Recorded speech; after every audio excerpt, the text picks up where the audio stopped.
வீட்லேயே ரொம்ப சூப்பரான, அதுவும் எக்கு யூஸ் பண்ணாமல் வீட் ஃப்ளாரை வச்சு ப்ரௌனி செய்யணுமா அப்படின்னா இந்த வீடியோ முழுசாக பாருங்கள். ஃபஸ்ட்டு நல்ல குவாலிட்டியான சாக்லேட்டும் பட்டரும் சேர்த்து மெல்ட் பண்ணிக்கிறோம். இதுதான் ப்ரௌனிக்கு ரிச்சான டேஸ்ட்டை கொடுக்கும்.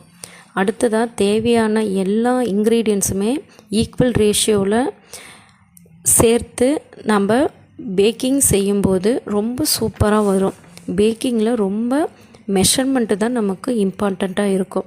ஸோ இப்போ எல்லாத்தையுமே மெதுவாக மிக்ஸ் பண்ணுறோம். ஓவர் மிக்ஸ் பண்ணக்கூடாது. அப்போ தான் ப்ரௌனி சாஃப்டாகவும் ஃபஜ்ஜியாகவும் வரும்.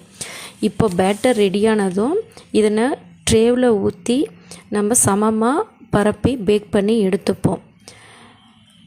பேக் ஆனதும் இந்த அழகான எக்லெஸ் சாக்லேட் ப்ரௌனி ரொம்ப சூப்பராக ரெடி ஆகிடும். மேல் லேயர் பார்த்திங்க அப்படின்னா கிரிங்கிள் டாப்போடு இருக்கும். ஸோ இந்த ரெசிபியோட முழு மெஷர்மெண்ட்டும் கீழே டிஸ்கிரிப்ஷனில் இருக்குது.